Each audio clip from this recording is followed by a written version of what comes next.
Oke, baik. Selamat siang teman-teman semua, teman-teman pemerhati penyiaran, baik yang tergabung dalam KNRP ataupun teman-teman yang memang tertarik pada isu ini. Kembali dengan diskusi online-nya KNRP yang kita cukup lama absen ini, tapi kita aktifkan lagi. Kali ini kita mengangkat tema tentang komunikasi penyadaran kritis lewat komunitas. Ini narsumnya atau pemantiknya adalah Mbak Diana Anggraini. Ini topik berdasarkan riset atau disertasinya Mbak Diana nih yang baru berapa? Sebulan atau 2 bulan yang lalu ya Mbak? Udah 3 bulan, 3 bulan yang lalu. 3 bulan, ya. Berarti lama sekali. Ya 3 bulan yang lalu. Jadi memang masih fresh ya hasil riset ini. Nanti backgroundnya dan gimana nanti biar Mbak Diana menjelaskan. Memang sempat kemarin waktu saya share di beberapa WA group, ada yang nanya kenapa nggak TV komunitas gitu. Ya, tapi kan ini riset, jadi memang pasti harus dibatasi dan sebagainya. Seperti biasa mungkin nanti Mbak Diana mempresentasikan, mungkin sekitar 20-30 menit, silakan nanti kemudian kita tanya jawab. Baik, waktu dan tempat saya ke Mbak Diana, silakan. Siap, izin share screen. Ini, jadi selamat sore Bapak Ibu semua. Assalamualaikum warahmatullahi wabarakatuh. Waalaikumsalam.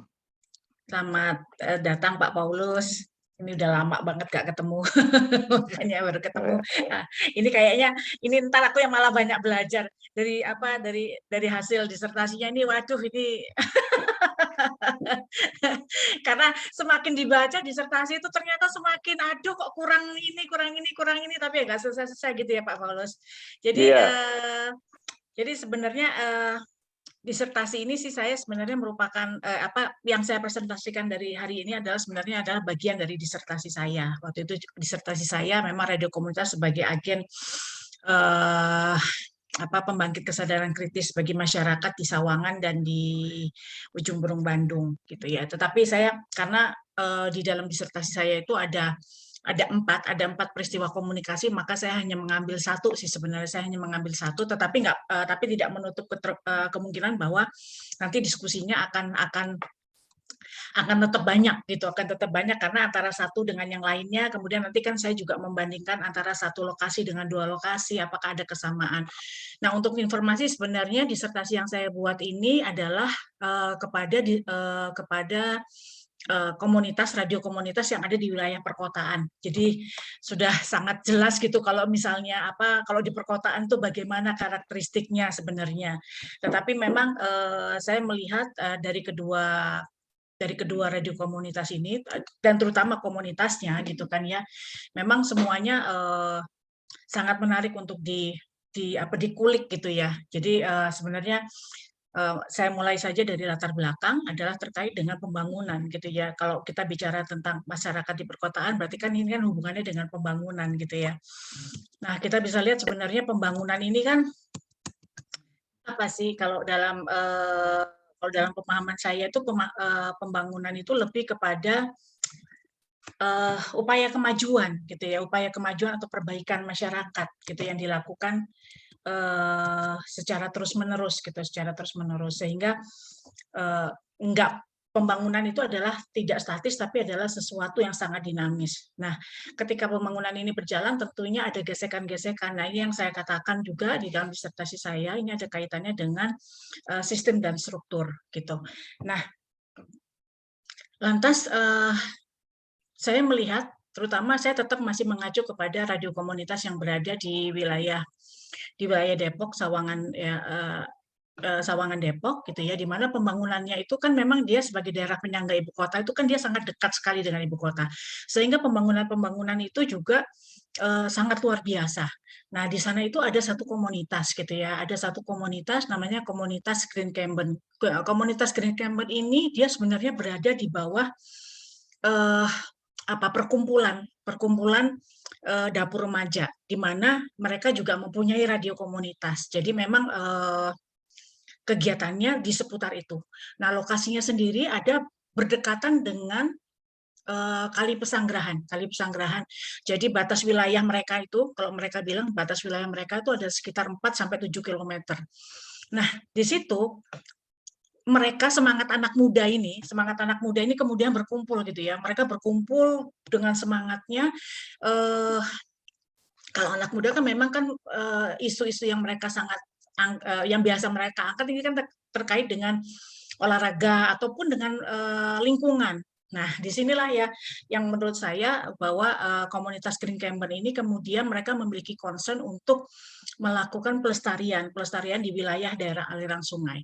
Nah, pembangunan yang terjadi di sana ternyata banyak melanggar aturan-aturan yang ada gitu, banyak melanggar aturan-aturan yang ada. Padahal mereka di sana itu mereka sudah melakukan kegiatannya banyak sebenarnya. Kegiatan susur sungai, penanaman pohon, pembuatan hutan lindung di wilayah sepanjang itu dengan tujuan bahwa di wilayah tersebut rawan longsor, sehingga harus mereka jaga.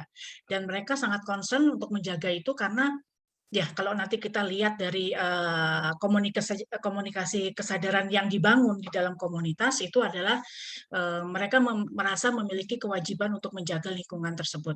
Nah, seperti itu. Nah, jadi ada juga tantangan juga untuk komunitas yang berada di wilayah perkotaan karena dengan maraknya pembangunan itu, maka nilai-nilai sosial masyarakat juga menurut saya juga menjadi berkurang ya. Guyup, gotong royong itu juga menjadi kurang. Belum lagi kalau misalnya kita bicara tentang bagaimana kenyamanan yang masyarakat dapatkan dari pembangunan yang ada, misalnya dari ngapain kita capek-capek gitu ya, ke bersihin lingkungan atau jaga lingkungan sementara ada tempat yang lebih adem misalnya di mall, atau kumpul dengan keluarga karena sudah capek beraktivitas, jadi mereka lebih senang untuk ke tempat-tempat yang lebih yang lebih nyaman seperti itu. Nah, ini yang menurut saya karakteristik atau gambaran umum untuk wilayah-wilayah komunitas yang berada di wilayah perkotaan. Nah, tetapi ada satu kejadian di sini yang dalam penelitian saya itu kejadiannya yaitu tadi adanya pembangunan yang melabrak aturan-aturan yang ada. Jadi waktu itu ada satu pengembang, di mana satu pengembang itu kemudian mereka membangun di mana menurut aturan mereka itu sebenarnya harus mentaati 15 meter dari bibir sungai. Sementara yang dilakukan hanya sebatas 3 meter. Dan ini tentunya sangat berbahaya, tidak hanya berbahaya bagi ekosistem yang ada di sekitar sungai, tetapi juga bahaya bagi pembangunan itu sendiri gitu. Nah, terus satu lagi juga mereka merusak apa yang sudah mereka bangun gitu ya, Nah, inilah ada kemudian menimbulkan gerakan-gerakan lokalitas gitu ya, yang menurut saya gerakannya ini sangat menarik untuk dilihat gitu, karena tidak menyangka juga bahwa dalam komunitas itu mereka memiliki upaya-upaya saling mempengaruhi satu dengan yang lain. Karena kan kalau kita bicara tentang bagaimana apa itu sebenarnya kesadaran ini kan melibatkan tidak hanya pikiran, tetapi apa yang diucapkan dan juga dengan apa yang dilakukan. Jadi seperti itu. Nah, saya mencoba melihat fenomena ini dari kacamata consciousness raising communication, gitu. Jadi kalau kita bicara tentang consciousness raising communication itu sebenarnya kan merupakan komunikasi pembangkit kesadaran gitu ya. Dan ini biasanya digunakan dalam strategi-strategi pembentukan digunakan dalam strategi perubahan sosial gitu ya. Perubahan sosial tujuannya adalah untuk meningkatkan kesadaran masyarakat akan pentingnya lingkungan atau apapun yang menjadi concern mereka dan bagaimana cara mereka mengatasi itu. Nah, jadi dengan adanya saya singkat CRC tadi, maka masyarakat atau halayak komunitas itu dia dapat melihat potensi dirinya seperti itu. Jadi kalau di dalam ini saya menggunakan konsep gitu ya yang digunakan oleh Gottman and West Olatunji bahwa ada 7 langkah.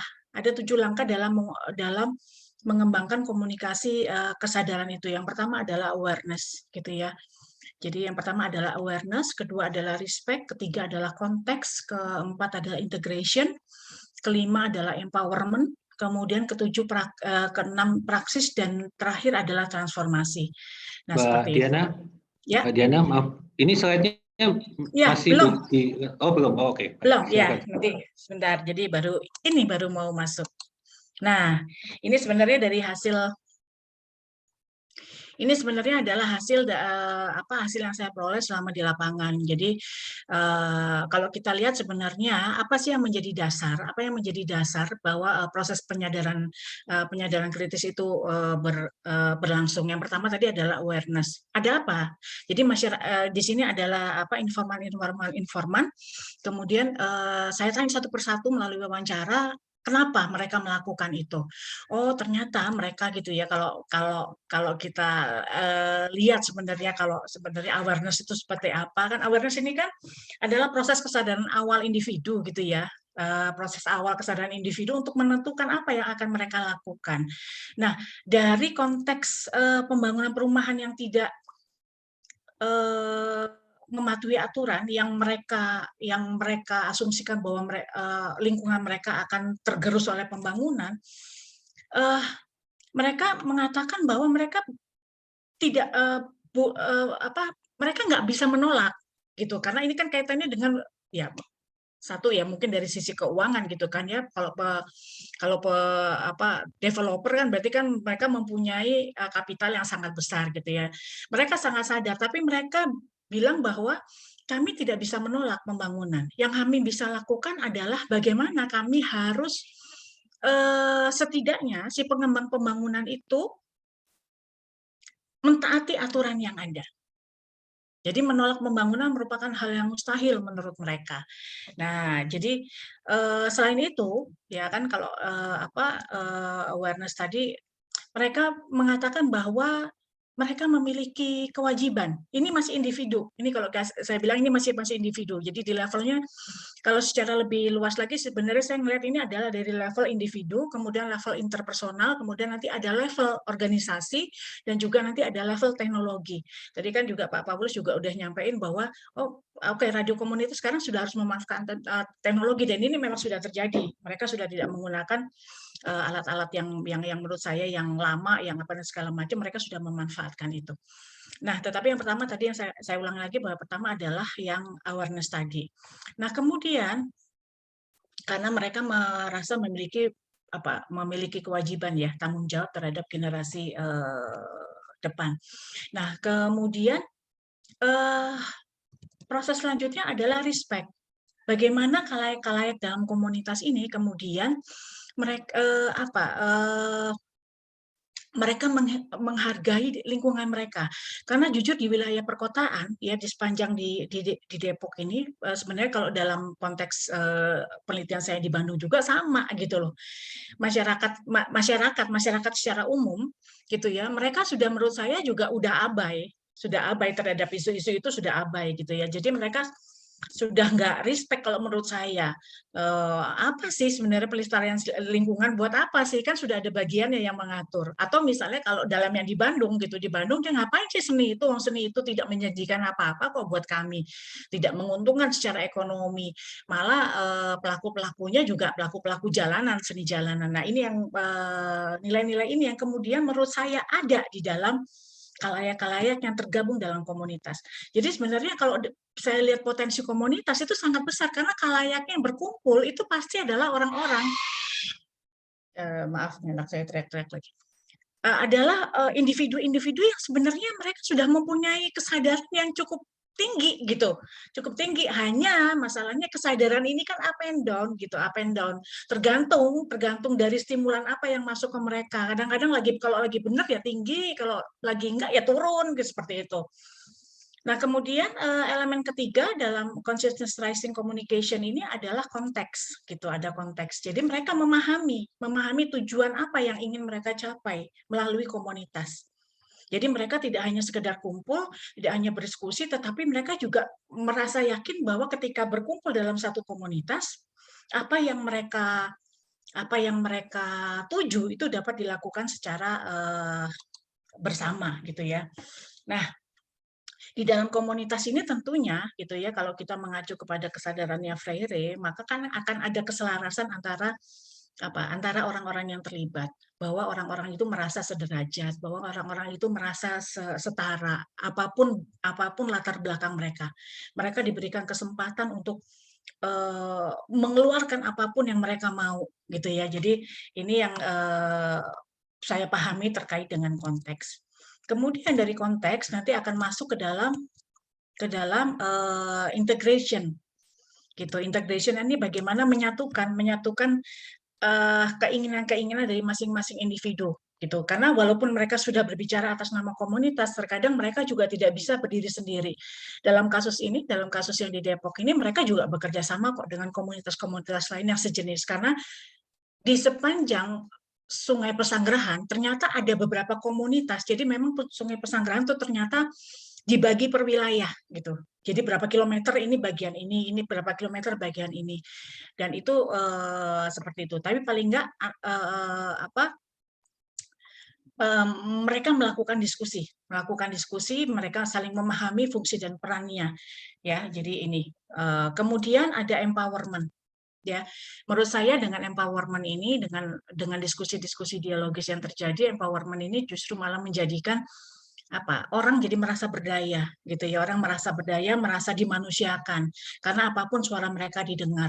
Dalam konteks kalau kita lihat dalam konteks yang di sini, yang di warna biru ini, ketika mereka harus ngapain gitu kan, mereka harus ngapain, oke, kita harus menyurati surat, kita harus membuat surat keberatan kepada pengembang tadi. Kemudian apa yang mereka harus lakukan? Ya udah, pertama kali diskusinya. Nah, diskusi ini di komunitas ini mereka nggak hanya tatap langsung, tapi mereka juga menggunakan WhatsApp, ya, menggunakan WhatsApp, dan saya tergabung di dalamnya. Jadi saya tahu komunikasi mereka terjadi, bagaimana mereka saling support, bagaimana saling support, saling berdiskusi, ataupun juga saling mencela satu dengan yang lainnya. Tapi celaan itu sebenarnya adalah untuk meningkatkan kesadaran mereka, gitu. Meningkatkan kesadaran, masa gitu aja nggak bisa misalnya. Apa yang harus kita lakukan dan seperti ini. Dan tentunya dari hasil temuan juga mereka nggak mau ya, mereka nggak mau seperti bahwa gerakan yang harus kita lakukan itu harus ada dasarnya. Jadi makanya mereka mengacu pada undang-undangnya. Mereka secara spesifik bilang bahwa mereka nggak mau nanti dianggap kayak kelompok-kelompok preman yang cuma minta jatah permen atau jatah semen atau jatah uang atau apapun itu, karena menolak itu.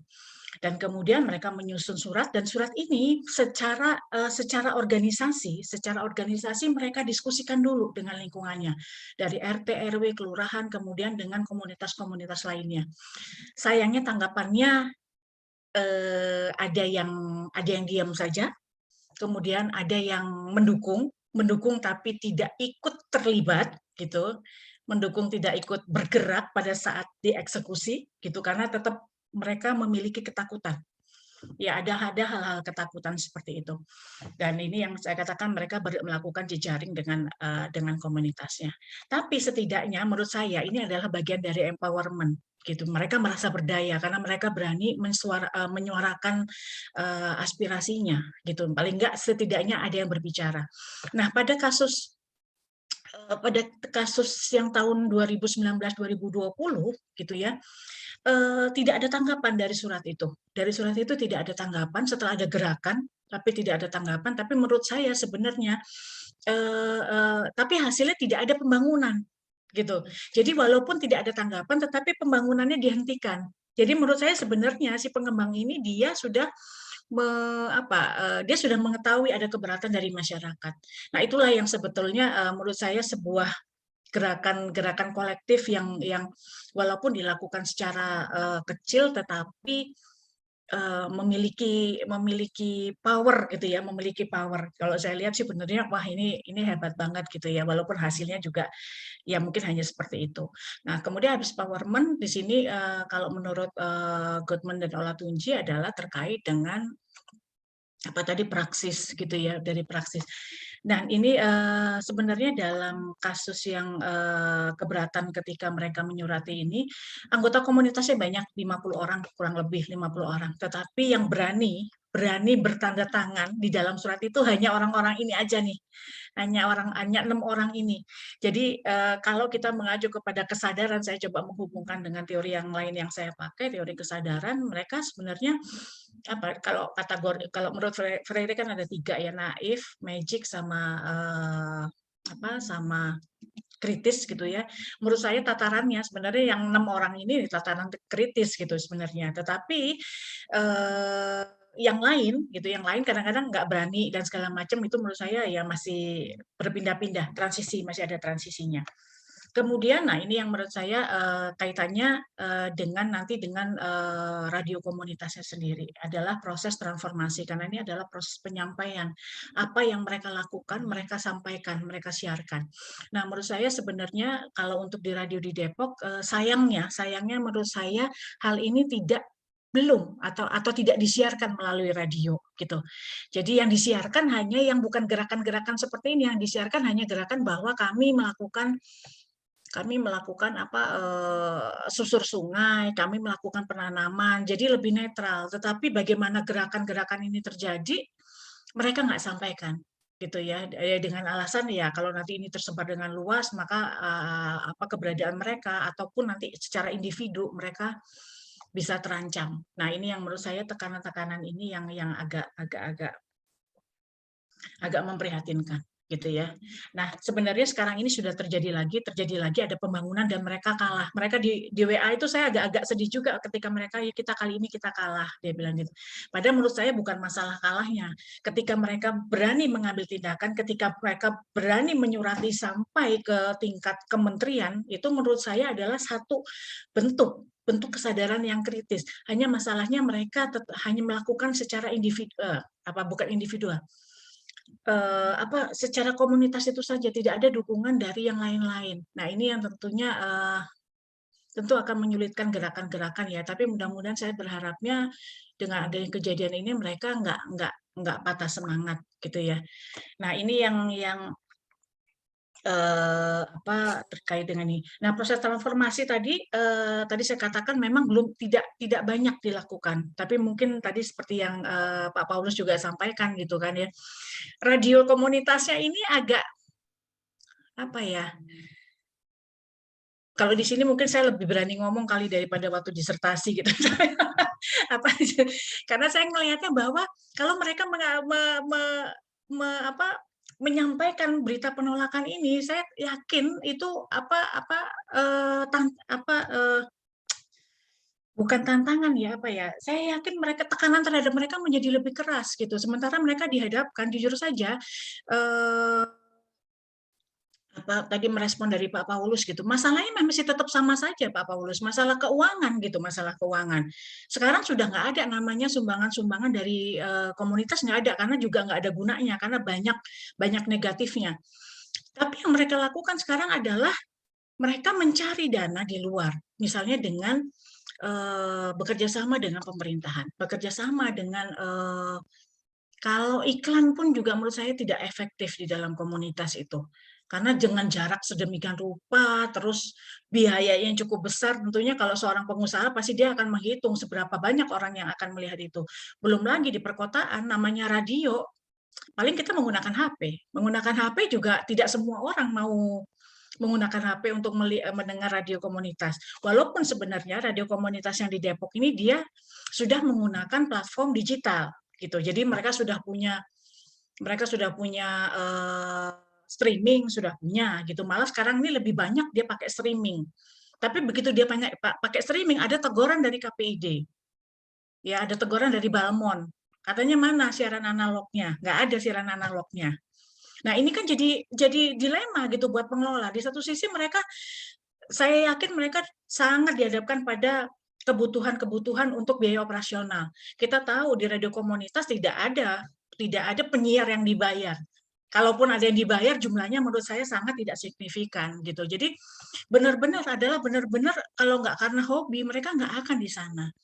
Tapi setidaknya, padahal kalau saya tanya, terus gimana? Sebenarnya kami juga nggak kepengen dibayar juga sih Bu sebenarnya ini. Cuman, nah kembali lagi, respect ya, respect. Ucapan terima kasih itu kadang-kadang tidak didapatkan gitu, even oleh pengelola itu sendiri gitu ya. Jadi mereka merasa tidak dimanusiakan gitu, mereka tidak merasa dimanusiakan. Nah ini yang mungkin juga menjadi PR gitu ya, menjadi PR bagi teman-teman pengelola di radio komunitas seperti itu. Jadi mereka satu dia memanfaatkan streaming. Kalau yang di Bandung dia sudah menggunakan podcast. Nah yang di Bandung ini dia akhirnya juga bekerja sama dengan satu lembaga yang menurut saya lembaganya juga lembaga yang profit oriented. Saya nggak tahu karena ini sudah lewat dari penelitian saya gitu. Tapi yang saya tahu karena saya masih punya kedekatan dengan teman-teman yang ada di komunitas di sana, karena kerjasama ini akhirnya menyingkirkan teman-teman komunitas yang ikut membangun sebelumnya, gitu, karena dianggap tidak sesuai dengan kemajuan yang ada saat ini, gitu. Misalnya dianggap tidak bisa menyesuaikan dengan dengan kondisi yang ada, dianggap terlalu naif karena tidak dapat menghasilkan pemasukan bagi radio gitu ya. Jadi ini yang menurut saya juga satu hal yang memprihatinkan karena tadi yang juga saya ulangin tadi Mas Sinam kemarin juga sempat bilang prihatin dengan akan masa depan. Sebenarnya saya juga prihatin. Sebenarnya prihatinnya gini, kalau masalah eksistensi radio komunitas tetap ada, saya yakin tetap ada. Cuman karakteristik komunitas itu yang akan hilang gitu ya, hilang atau mungkin berkurang lah, kalau hilang juga mungkin enggak. Karena apa? Karena orientasinya adalah mereka bagaimana sekarang ini harus diakui mereka bagaimana mendapatkan income untuk terus bisa membiayai biaya operasional dari radio tersebut. Nah itu sih sebenarnya dari temuan yang bisa saya share di sini. Kalau ini sih sebenarnya lebih kepada model yang bisa dibangun ya. Tapi ini saya lebih senang kita membahas tentang yang ini. Begitu Mas Bayu. Oke, terima kasih Mbak Diana. Ya. Menarik ya tadi bahwa justru apa yang dinamika terjadi yang menurut Mbak Diana itu bagian dari penguatan tidak berani dimunculkan ya di siaran radionya ya. Iya. Ya. Artinya, tapi di balik itu mereka punya proses penguatan. Baik, saya buka saja kalau ada yang mau menanggapi atau merespon.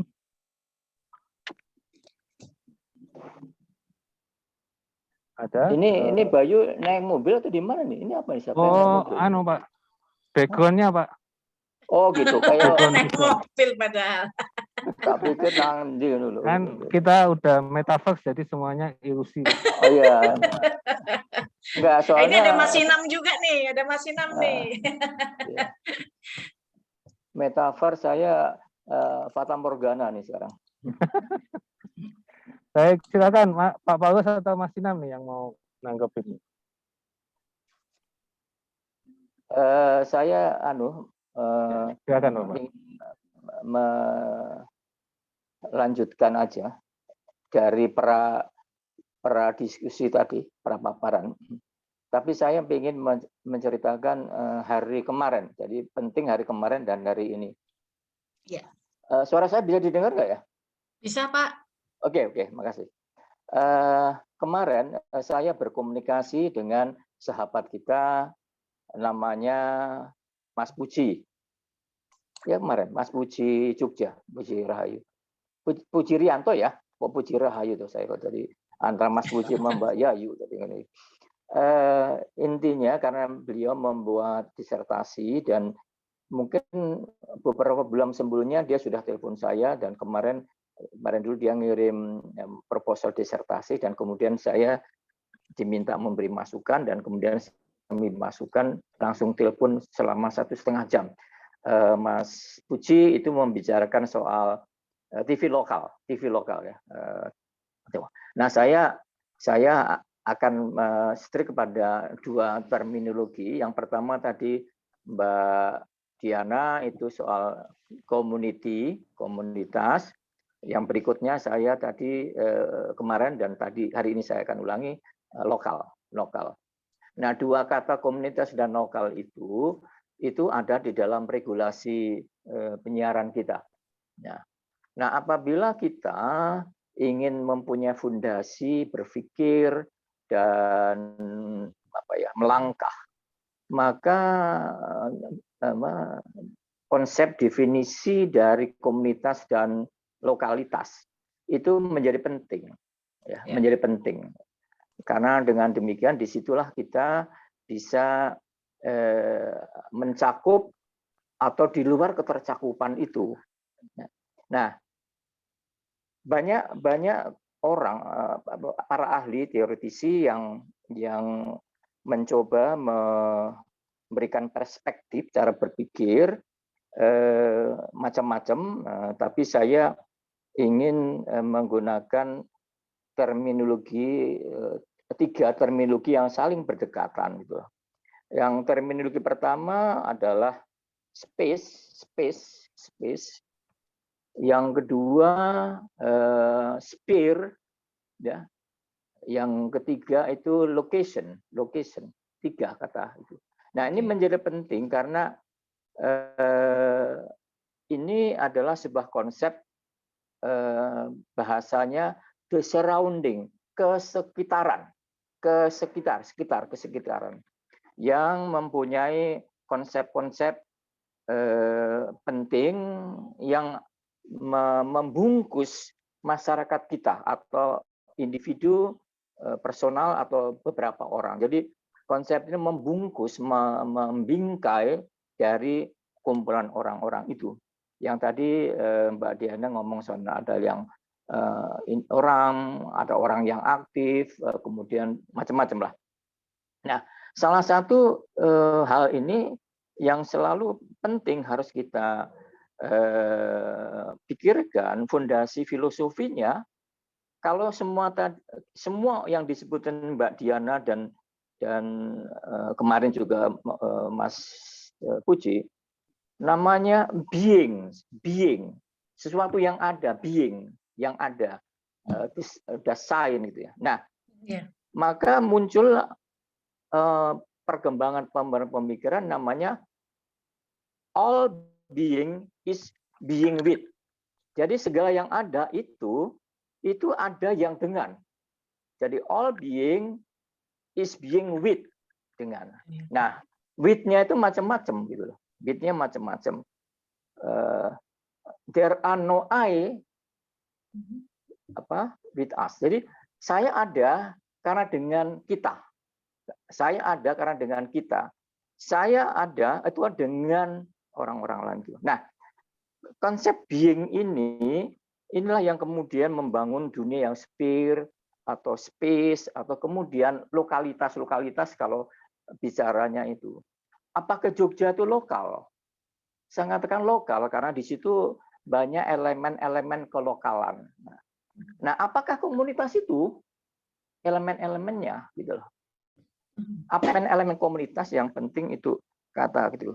Tadi Mbak Diana mengatakan yang satu dengan sungai ya.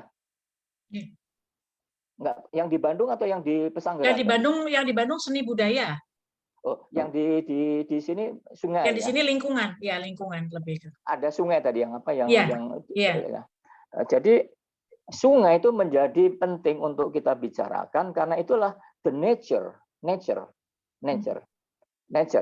Jadi nature, ikan itu bisa hidup dalam air. Nature-nya ikan adalah air, water. Manusia, nature-nya itu udara. Udah, kita hidup karena ada udara, itu nature.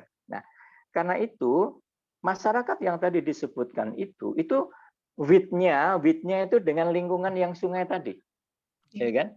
Lingkungan sungai. Nah, persoalannya itu adalah bagaimana mereka itu mempersepsikan sungai itu yang kemudian diidentikan sebagai lingkungan, ya kan? Kan ini persepsi kesadaran kan. Tadi ada. Nah, sungai itu dianggap sebagai apa, ya kan?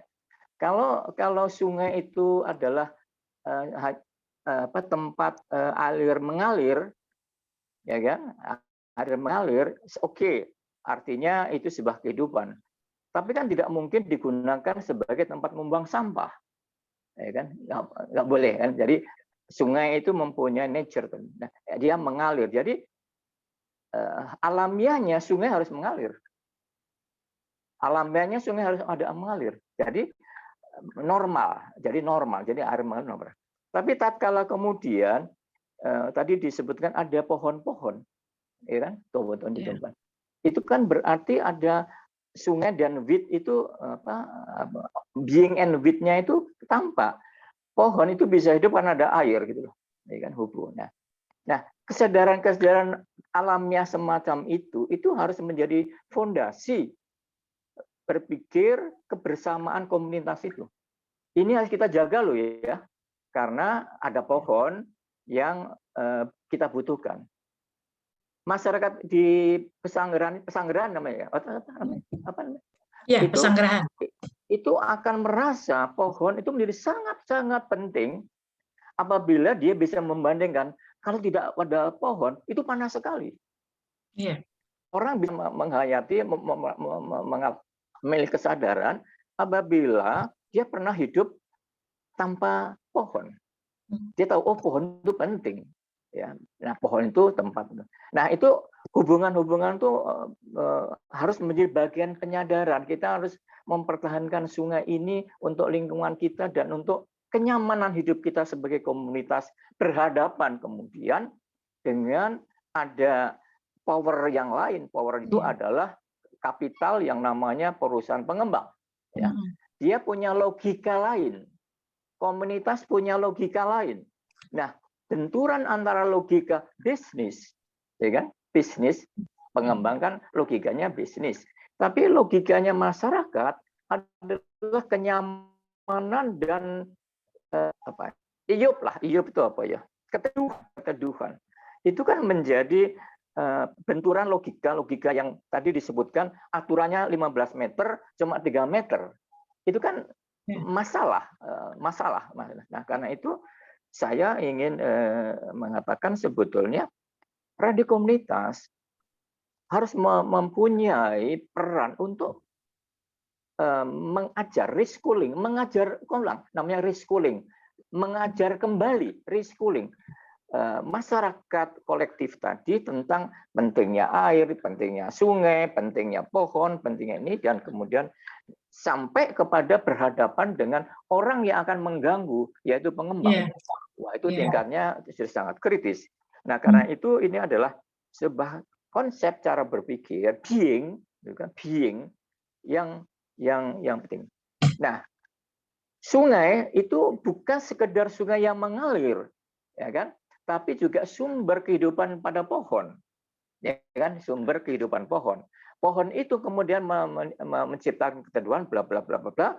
Tapi yang berikutnya adalah bahwa sungai itu menyimpan sesuatu yang tersembunyi, yang tidak dikenal, dan itu harus dikeluarkan oleh radio komunitas. Jadi sungai itu harus merupakan the hidden being yang harus diungkapkan oleh radio komunitas. Nah, radio komunitas perlu untuk, kalau ini memang radio komunitas mau bergerak pada lingkungan. Jadi diungkapkan ya sebagai salah satunya kemudian masuk teknologi baru, yaitu teknologi selfie misalkan. Selfie. Nah, karena selfie, maka yang indah tadi di foto-foto, sungai menjadi suatu background dari digital sphere. Jadi digital sphere. Inilah yang disebut dengan sungai itu the being, nature, yang menyimpan segala sesuatu yang tersembunyi dan diungkapkan menjadi sumber untuk pohon, sumber untuk lingkungan, dan pada akhirnya ekstrimnya adalah background untuk Mbak Diana selfie di situ, ya kan? Nah ini kan, dan kemudian disebarluaskan melalui platform digital menjadi sesuatu yang luar biasa. Kalau itu indah, cara mengemasnya, dia akan menjadi konsumsi di dunia. Kalau memang betul-betul indah dan mempunyai dampak internasional. Jadi inilah pendekatan fenomenologis Heideggerian filosofi ini, dan kemudian juga masuk pada Peter Slordig yang intinya adalah bahwa ada hubungan being itu with, ya, adanya Mbak Diana karena ada KNRP, ya kan? Kalau nggak ada KNRP, Mbak Diana kesendirian, ya kan? Ya. Jadi si sungai tadi itu akan menjadi sesuatu, ada suatu platform besar yaitu radio yang tadi bisa streaming kemana-mana kok, itu bisa mendunia, dan itu harus menjadi mindset teman-teman radio komunitas. Itu saja, Bayu, mohon maaf kalau kepanjangan, saya hanya menggabungkan antara Mbak Diana dan Mas Bayu yang konsep komunitas dan lokalitas yang lain kesempatan saya ngomong, tapi intinya all being it always is being with. Mas Bayu ada karena ada kita. Terima kasih. Terima kasih Pak Bagus. Menarik ya. Jadi mungkin juga jadi inspirasi teman-teman radio komunitas kalau tidak berani mengangkat masalah yang pokoknya, bisa istilahnya meripil gitu ya, ngomong soal lingkungan, pentingnya menjaga sungai tadi ya, being with tadi. Oke, baik. Ada tanggapan lain mungkin Sinam atau siapa? Ada, saya lihat ada beberapa teman juga di sini, Pak Bona atau siapa? Terima kasih Pak Paulus. Tadi saya ini kan lagi kepengen bikin buku ceritanya, entah nggak tahu kapan jadinya, tapi udah kepengen. Tapi tadi saya terinspirasi nih memasukkan item digital space, digital sphere, sama digital location ini kayaknya oke juga nih gitu loh. Karena itu bisa dimasukkan untuk jadi ide di komunitas gitu kan, berarti kan. Nah ini ntar nanti saya contek itunya, idenya. Mohon izin. Mbak, nggak ada contek-menyontek, kita belajar bersama. Ya. Ini KNRP kan studi klub kalau zaman saya sekolah. Studi klub, iya. Mas Sinam nih kayaknya, ayo Mas.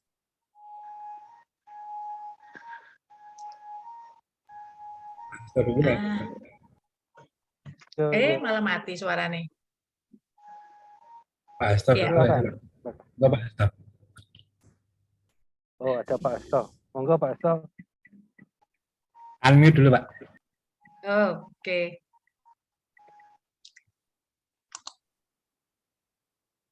Masih mute. Masih di mute, Pak. Mas Bayu? Ya, Mas Sinam, Pak. Dulu. Iya, monggo Pak Asto. Oh, iya, matur nuwun. Ya, terima kasih Mas Bayu, yang saya hormati Pak Paulus, suhu kita, Mbak Diana, tentu Mas Sinam dan teman-teman. Saya memang tertarik ketika tadi malam Mas Bayu share di grup menuju RTRI ada Zoom meeting tentang ini, radio komunitas. Kebetulan saya sedang melihat-lihat RUU penyiaran yang baru ini, mungkin Pak Paulus lebih tahu karena setelah saya pensiun jadi dewasa nggak ngikuti Pak. Apakah akan mengakomodir lembaga penyiaran komunitas? Saya sangat khawatir tiba-tiba nanti LPK ini hilang di RUU penyiaran. Karena menurut saya ada 3 lembaga penyiaran di Indonesia ini yang filosofi, tujuan, dan bentuknya sama, yaitu ada LPP, RRI dan TVRI, ada LPPL, Lembaga Penyiaran Publik Lokal, dan ada Lembaga Penyiaran Komunitas. Semuanya adalah lembaga penyiaran yang bersifat independen dan nirlaba, semata-mata untuk kepentingan masyarakat. Untuk komunitas tentu masyarakat yang lebih kecil, yaitu komunitas itu sendiri. Nah, saya beranggapan bahwa ada 3 lembaga ini, LPP itu sebenarnya ibunya. LPP itu, RRI dan TVRI itu ibunya LPPL dan LPK. Jadi kalau sampai nanti di Undang-Undang Penyiaran yang baru, tiba-tiba lembaga penyiaran komunitas tidak ada, ini bisa disalahkan juga nih RRI TVRI ini, karena tidak ikut memperjuangkan. Saya kebetulan baru saja menonton tayangan TV komunitas di Amerika, namanya saya lupa apa. Di situ menggambarkan pentingnya lembaga penyiaran komunitas dalam kondisi krisis. Saat itu terjadi tornado di California yang menyelamatkan adalah televisi komunitas itu. Jadi televisi komunitas di Amerika itu menyelamatkan ribuan nyawa. Dan banyak tayangan-tayangan lain bahwa lembaga penyiaran komunitas mampu diandalkan menjadi solusi ketika terjadi krisis, baik itu bencana alam, bencana non-alam, maupun kondisi krisis lingkungan yang digambarkan Mbak Diana tadi. Untuk itu, marilah kita bersama-sama, mumpung belum terlambat, ada Pak Paulus di sini, ada KNRP, kita harus mengawal undang-undang penyiaran yang baru ini. LPK itu justru diberdayakan, bukan malah dimatikan. Karena bukti menunjukkan dalam keadaan darurat, keadaan krisis, lembaga penyiaran komunitas lah yang berjasa. Mas Sinam tahu ketika Gunung Merapi meletus juga radio komunitas di sana yang sangat penting didengarkan oleh warga di sana. Apalagi kaitannya dengan pelestarian lingkungan, di Magelang tempat tinggal saya ini juga ada mata air yang terancam di Kali Bening itu. Kalau zaman saya kecil Kali Bening itu beningnya bisa sampai 5 km dari mata air. Tadi pagi saya gowes, hanya 1 km sudah keruh. Jadi ini sangat mengkhawatirkan saya. Di Magelang Kota warnanya udah coklat Kali Bening itu. Nah, ini contoh-contoh bahwa di komunitas-komunitas itulah sebetulnya perlu instrumen untuk menemani pelestarian lingkungan itu, untuk mengawal pelestarian lingkungan itu, untuk menemani pejuang-pejuang lingkungan seperti yang digambarkan Mbak Diana tadi. Disinilah gambaran betapa pentingnya lembaga penyiaran komunitas itu bisa bersinergi dengan LPPL dan LPP. Saya menggambarkan ke depan nanti RRI TVRI menjadi ibu, tidak harus tidak harus merilai seperti zaman Orde Baru. Ada kebebasan memang bahwa di saat-saat tertentu LPPRI TVRI bersinergi berkolaborasi dengan radio komunitas dan LPPL untuk kepentingan masyarakat, untuk kepentingan penguasa dan sebagainya. Nah, disinilah saya berharap tidak hanya aspek fakta di lapangan yang digambarkan Mbak Diana, tapi bagaimana regulasi kita ini mengamankan keberadaan lembaga penyiaran komunitas yang nantinya bersinergi dengan kuat, berkolaborasi dengan kuat dengan LPP dan LPPL. Itu harapan saya, karena lembaga-lembaga penyiaran ini betul-betul sebenarnya dirasakan manfaatnya. Cuman pemerintah menganggap kita ini sandal jepit. Sandal jepit itu diperlukan, tapi seperti di nomor sekiankan gitu ya. Padahal orang sangat perlu sandal jepit. Kalau enggak kakinya bisa nginjak beling, gitu. Tapi dianggap remeh lah gitu ya. Nah, ini nasib dari LPP, LPPL maupun lembaga penyiaran komunitas di Indonesia itu dianggap sandal jepit. Kita harusnya bersama-sama melawan ini karena memang kondisinya sangat memungkinkan. Termasuk di dalam pembiayaan radio komunitas, lembaga penyiaran komunitas yang mahal itu TV ya. Kalau radio tidak begitu mahal, itu juga bisa diatasi bersama-sama kalau regulasi kita mengatur itu semua. Negara perlu hadir untuk menyelamatkan lembaga penyiaran komunitas, termasuk membiayai eksistensi itu. Tidak salahnya negara membiayai, bukan kemudian lembaga penyiaran pemerintah itu menjadi tidak independen, kita akan dapat bantuan, tapi samalah RRI juga 95% lebih anggarannya masih APBN, tapi kan tidak boleh mengganggu independensi dan netralitas. Sama ketika nanti negara juga memberikan bantuan, pemancar, peralatan kamera untuk TV komunitas, radio komunitas, why not? Saya kira ini penting. Jadi sekali lagi forum ini bagus sekali. Saya mengucapkan selamat kepada Mbak Diana. Mudah-mudahan disertasinya juga mampu mengangkat lembaga penyiaran komunitas secara lebih baik. Satu lagi bahwa di undang-undang lama kalau tidak salah coverage area lembaga komunitas itu kecil ya, 5 km ya Mas Sinam ya. Itu juga sangat nggak masuk akal menurut saya. Di zaman seperti ini coverage area kok dibatasi 5 km. Sementara radio swasta yang banyak siaran-siaran justru merusak bisa siaran secara nasional. Ini nggak adil menurut saya. Jadi menurut saya radio komunitas pun harus diperlebar radiusnya, coverage area-nya bisa 10 atau 20 km, nggak masalah bagi saya. Wong tidak ada konten-konten yang merugikan, kenapa harus dibatasin coverage area-nya. Jadi saya pikir pemerintah lebih adil terhadap LPK maupun LPPL. Saya kira demikian, maaf kalau kepanjangan. Terima kasih Mas Bayu. Selamat sore. Baik, terima kasih Pak Hasto. Boleh dilanjut, tadi Mas Sinam ya kayaknya. Silakan, baik, terima kasih Mas Bayu. Saya ingin melanjutkan Pak Hasto tadi soal sandal jepit ya. Jadi kalau itu sandal jepit, jadi dipakai, diinjak-injak, tapi sekarang dibuat naik motor nggak boleh Pak Hasto. Sandal jepit ya. Kira-kira, tapi itulah kira-kira situasinya begitu. Tapi yang saya katakan begini,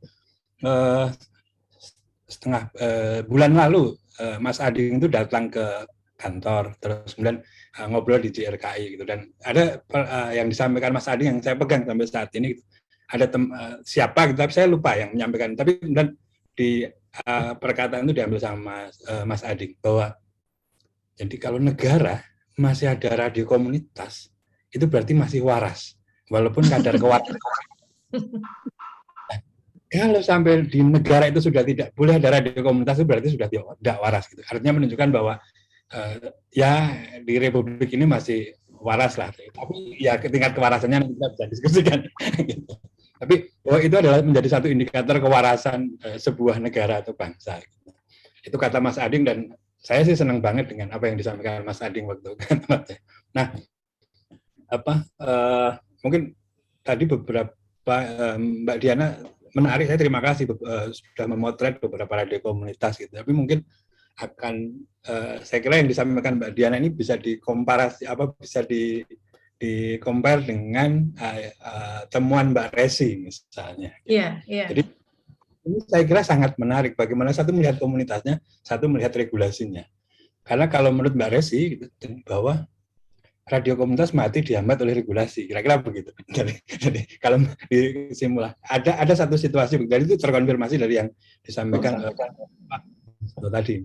Nah, tapi sebenarnya kalau melihat prakteknya Mbak Diana, gitu, saya kalau mungkin Mbak Diana waktu itu juga sudah dengan saya ke Smart Mind, ke Cisewu, misalnya ke beberapa radio komunitas, mungkin juga akan ada perbedaan bagaimana radio komunitas di perkotaan sama radio di pedesaan. Juga dinamikanya pasti akan berbeda. Kalau nggak salah waktu di RKI awal-awal gitu, kita sempat salah satu definisi radio komunitas adalah radio gotong royong. Jadi ya kekuatannya ya dari gotong royong itu, dan semakin gotong royong semakin kuat. Misalnya itu beberapa cerita yang disampaikan Pak Hasto tadi soal misalnya di Amerika yang tornado tadi, itu kan juga itu juga terjadi di Merapi, ada radio komunitas lintas Merapi misalnya. Nah, ada cerita menarik dari Wakayama di Jepang misalnya, radio komunitas di sana bisa berkolaborasi dengan NHK Wakayama, gitu, terus kemudian ada semacam dewan informasi, dan itu menjadi bekerja sama untuk membuat early warning system melalui BOSAI misalnya gitu, ada program BOSAI. Kalau di RRI mungkin kentongan gitu ya. Nah, bagaimana kemudian radio bisa menyelamatkan nyawa, bisa menyelamatkan manusia gitu. Nah, tapi intinya tadi bagaimana kemudian menumbuhkan gotong royong tadi di tingkat radio komunitas. Nah, kembali ke soal soal sandal jepit tadi misalnya itu ya memang kemudian ada undang-undang penyiaran yang dulu kita rayakan disahkannya di waktu itu kami juga deklarasinya di depan ketua Pansus Pak Paulus, umurnya kami sudah 20 tahun gitu Pak. ini 20 tahun JRKI, 20 tahun undang-undang penyiaran. Mandat radio komunitas itu kan bagaimana ini menjadi ruang ya bagi tadi disebutkan juga oleh Pak Paulus, ruang masyarakat untuk ngobrol, untuk berdiskusi, bahkan mungkin sederhana gitu. Yang ingin saya katakan, ketika mungkin narasi besarnya sekarang orang ngomong anti radikalisme, anti apa gitu, itu wah gitu. Tapi sebenarnya di radio komunitas cukup berbicara nanti ada kenduri, nanti ada selamatan gitu, nanti ada kegiatan. Itu sebenarnya itu menurut saya bobotnya jauh lebih tinggi ketimbang ngomong anti radikalisme. Nah, bahasa-bahasa sederhana itu yang kemudian mempraktekkan jargon-jargon besar itu dalam kehidupan nyata, dan itu sebenarnya lebih jelas dan bermanfaat bagi komunitas misalnya. Bahkan kalau menurut pandangan kami, semakin orang menjalankan budaya lokal, maka dia akan semakin toleran, maka mereka tidak akan radikal. Jadi terlepas dari narasi-narasi besar itu, sebenarnya praktek-praktek itu kemudian disuarakan dengan cara sederhana. Misalnya nanti malam akan ada sedekah Gunung Merapi, sedekah setiap malam satu suro diceritakan begitu. Itu kemudian menunjukkan nilai-nilai lokal yang oh ya, mereka masih menjadi bagian dari komunitas, bahwa dia hidup menjadi bagian dan hidup dalam nilai-nilai yang sudah ada sejak dulu. Nah, ini menurut saya salah satu yang tetap tetap bermanfaat di radio. Memang kemudian untuk mengukur yang begini memang agak sulit ya gitu, karena kemudian dan mungkin juga tidak menarik gitu dibanding dengan gembar-gembor anti radikalisme, anti terorisme, anti dan anti yang lain itu, yang sesungguhnya itu kemudian pada langkah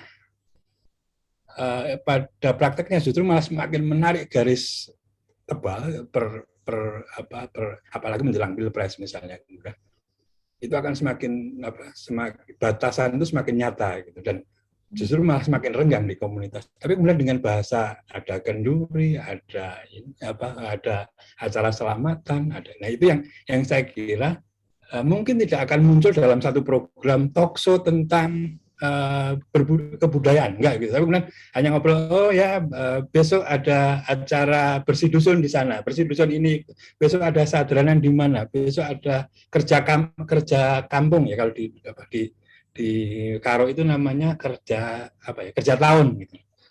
Nah, yang itu sebenarnya cukup menarik, dan itu justru menegaskan bahwa ya komunitas seperti itu gitu. Nah, itu yang saya masih salah satu yang memastikan bahwa saat ini ada radio komunitas. Karena kalau menurut saya ya, kalau bertolak dari regulasi, sebenarnya aneh kalau sekarang masih ada radio komunitas di Indonesia. Itu aneh gitu. Kalau misalnya regulasinya itu aneh.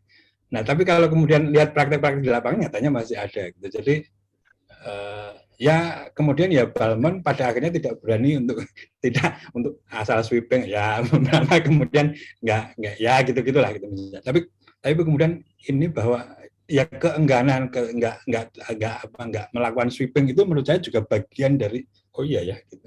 Ini ada manfaatnya nih, walaupun mungkin secara regulasi nabrak dikit gitu. Tapi secara manfaat juga kelihatan. Kira-kira itu sih Mas Bayu, Mbak Diana, Pak Hasto, Pak Paulus, dan Ibu Bapak semuanya, terima kasih. Oke, baik. Mungkin saya kasih waktu ke Mbak Diana untuk menanggapi ya. Tadi Pak Hasto mengingatkan soal undang-undang penyiaran ya, yang sangat lupakan. Lalu kemudian Mas Sinam yang saya tangkap adalah narasi-narasi kecil itu penting gitu, justru itu yang menguatkan kohesivitas di tingkat masyarakat. Silakan Mbak Diana mungkin bisa ditanggapi. Nanti salah Mbak Diana saya nambung ya. Iya, Oh iya. ya, boleh. Yang lain juga boleh. Alhamdulillah dibantuin sama Pak Paulus. Ya, Saya tapi dipancing oleh Diana kok. iya, tapi kalau untuk undang-undang Pak Hasto, mohon maaf memang saya nggak terlalu ini ya, nggak terlalu mendalami. Makanya tadi kan ada usulan dari Mas Inam kalau misalnya saya harus menggabungkan dengan Mbak Resti, ya pasti Mbak Resti setuju, Insya Allah. Tetapi gini, kemarin ini saya mau cerita gini. Jadi tadi Mas Inam bilang juga antara kita cuma dapat tiga kanal. 3 kanal itu Mas di Depok itu rebutan Mas. Masuk kanan kiri, walaupun jaraknya 2,5 gitu ya. Itu di Depok banyak banget gitu loh. Jadi, nah ini juga menjadi saya nggak ngerti juga kalau memang harus dibuka sebesar-besarnya menurut Pak Hasto tadi. Menurut saya sekarang ini justru malah teman-teman yang di Depok dan di Bandung mereka sudah sangat luas memang, tapi tidak dalam jangkauan analog. Memang mereka lebih menggunakan teknologi misalnya podcast atau streaming atau apapun itu ya kan. Tadi yang juga udah saya sampaikan tuh keseringan pakai streaming akhirnya ditegur juga pakai Balmor ditegur sama Balmor sama KPID, mana ini siaran ininya kok nggak ada, padahal katanya kan teman-teman ini kan masalahnya juga masalah di pemeliharaan alat gitu ya. Jadi di Depok ini banyak sekali petir, jadi begitu hujan harus mati, ataupun kalau nyala ya udah kesambar petir akhirnya nggak bisa dipakai lagi, jadi akhirnya streaming lagi, akhirnya teguran lagi dan segala macam seperti itu. Tetapi memang mungkin itu ya menurut saya untuk kaitannya dengan bagaimana seharusnya, karena dengan yang sekarang yang cuman 2,5, malah saya tahunya bukan 5 ya, tapi 2,5 diameter 2,5 kilometer ini itu aja sudah saling gesek-gesekan tuh. Satu lagi ngomongnya radio komunitas, tapi radio di frekuensi yang sama 107,8 sama, tetapi yang memiliki adalah ini apa? Kalau nggak salah anggota dewan. Nah, ini dia. Jadi ini kan jadi ini juga jadi persoalan juga gitu.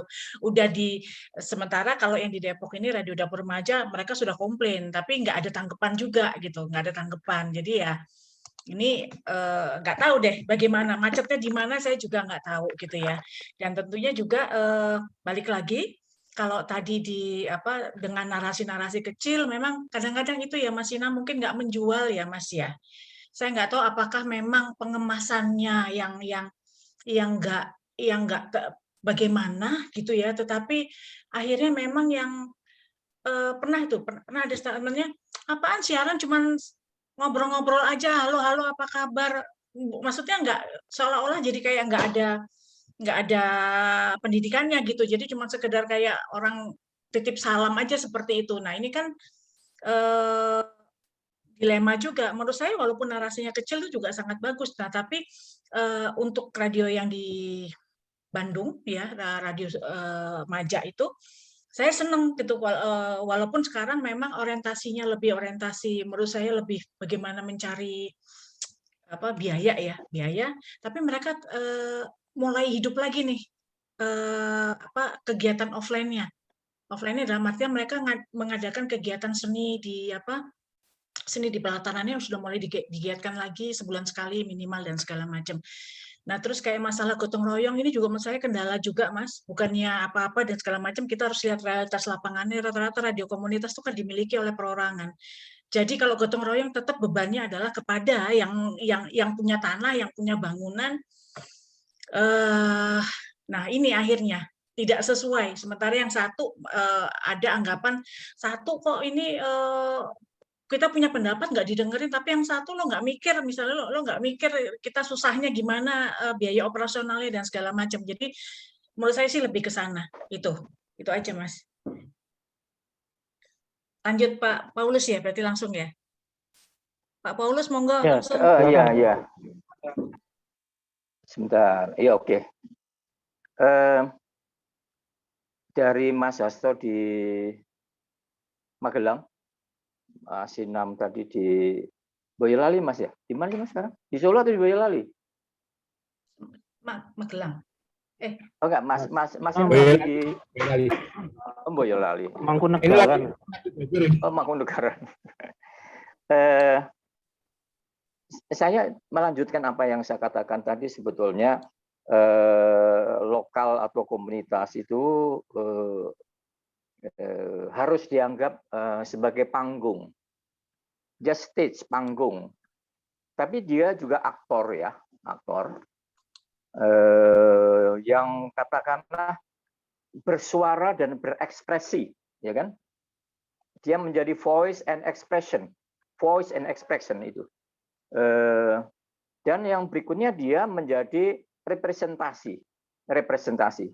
Nah, yang dihadapinya bukan hanya kapital tadi yang disebutkan oleh Mbak Diana ya, industri kapital, tapi juga kepada nasional yang tadi ada katanya ada anggota DPR lagi tadi kan. Anggota dewan lah gitu. Gitu ya. Tapi yang berikutnya sebenarnya kita itu the global village view gitu ya, the global village view. Jadi cara pandang saya di sini itu sudah global gitu. Nah, dan karena itu sebagai ekspresi suara, penampilan diri dan seterusnya diperhadapkan itu menjadi penting. Dan Mbak Diana tadi menjelaskan, mengkonfirmasi bahwa sulitnya kanal yang yang diperebutkan tadi, terus yang disebutkan lagi bahwa diperingatkan oleh Kominfo dan KPID, mana analognya kan gitu, kok streaming doang, itu menunjukkan bahwa negara tidak sadar dengan dirinya. Jadi KPID dan Bolmon tidak sadar dengan dirinya bahwa persoalan-persoalan radio komunitas tadi yang disebutkan kesambar petir, takut in dan seterusnya itu masalah klasik, ketidakmampuan dari radio komunitas, tapi dia mempunyai solusi yang streaming tadi. Yang saya ingin katakan adalah bahwa streaming itu sah secara hukum. Ya. Jadi streaming itu sah secara hukum karena radio komunitas apapun namanya itu di dalam Undang-Undang ITE namanya adalah penyelenggara sistem elektronik. Jadi radio, apakah radio komunitas, radio publik atau radio apapun atau lembaga apapun itu sekarang hidup di dalam dua jalur. Jalur sistem penyiaran dan sistem penyelenggara elektronik. Lihat pasalnya bahwa setiap orang, badan, dan sebagainya itu bisa dapat menjadi penyelenggara sistem elektronik. Dan itu sah. Persoalannya adalah bagaimana tatkala ada sesuatu yang tidak bisa, maka sebetulnya simulkas atau konvergensi menjadi kata kunci. Jadi kalau tidak bisa menggunakan sistem penyiaran yang tadi 3 kanal rebutan, maka ada sistem pelengkapnya yaitu elektronik yang bisa bermain. Sehingga seharusnya pemerintah, Kominfo atau KPID dan seterusnya itu menggunakan terminologi ko-regulator dengan KPI. Ko-regulator. Kalau undang-undang penyiaran itu KPI. Tapi yang sistem elektronik itu Kominfo. Jadi kalau undang-undang penyiaran dan undang-undang informasi transaksi elektrik, dan di situ ada ketentuan setiap orang berhak untuk menyelenggara sistem elektronik. Persoalannya kemudian PPP-nya itu berkelahi, nggak selesai-selesai, ya kan? Karena model bisnisnya, jadi namanya itu OTT, penyelenggara over the top, itu termasuk di dalamnya. Jadi nggak selesai. Sehingga yang harus didorong adalah co-responsibility. Jadi tanggung jawab bersama, Jadi ada co-regulation, undang-undang penyiaran dan undang-undang ITE, co-regulator, KPI dan Kominfo yang tadi disebut Bolmon, tapi kemudian juga yang kita sebutkan yaitu co-responsibility, tanggung jawab bersama. Co-responsibility.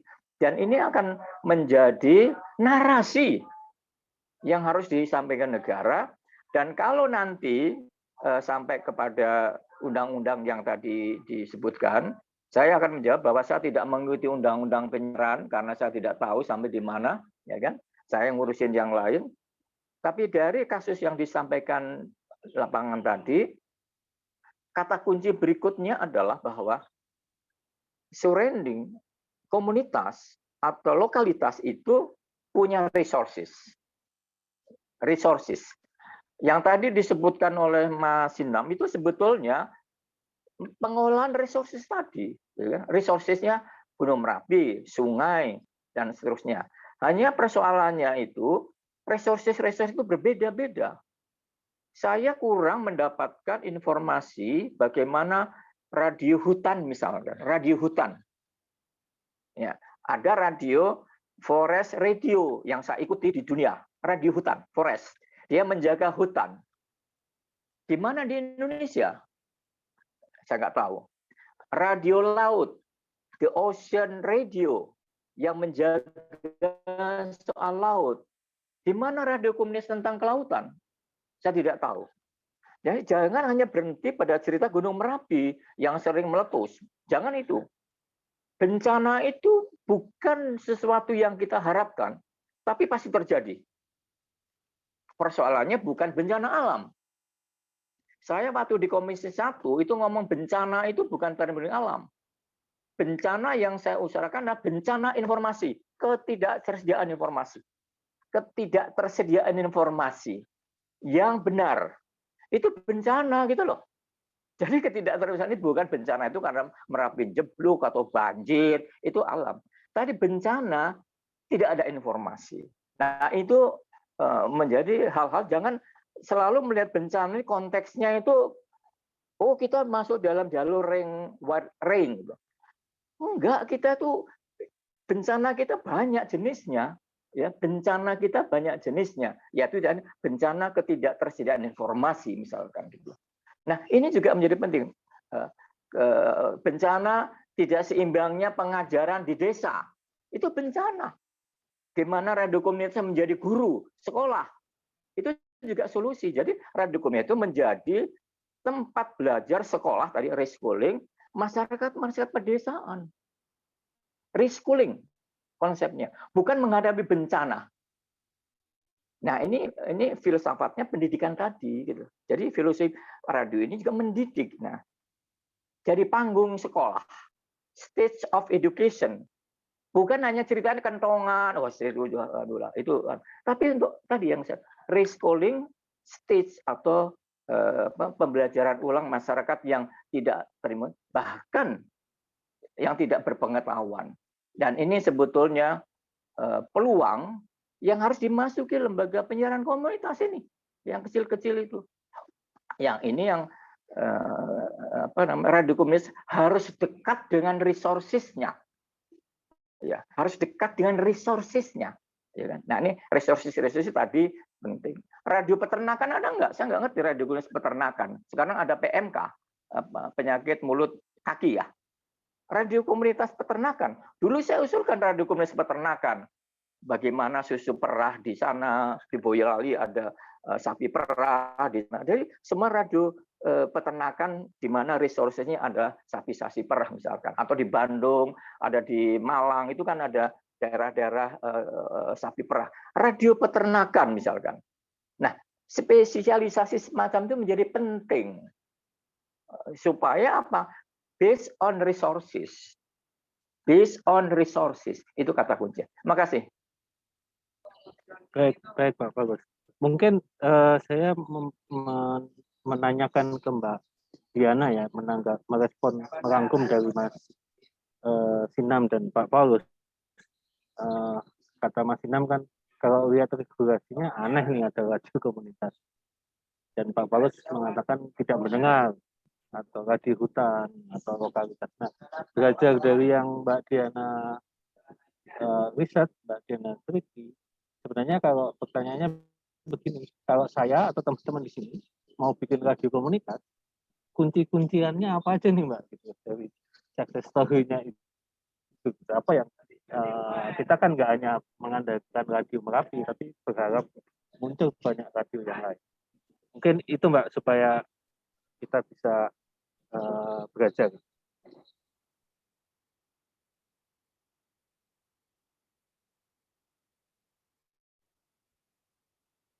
Masih di mute, Mbak. Lupa sampean. Ya, kalau saya sih cuma satu, bahwa nggak tahu ini tepat apa enggak gitu ya. Tapi saya cuma satu, ketika kita saya sendiri mempunyai ini apa, yang simpel itu sebenarnya adalah radio komunitas ini sebenarnya kan adalah media komunitas, di mana media komunitas di situ ada wadah kita kumpul, wadah kita ngobrol, wadah kita apa.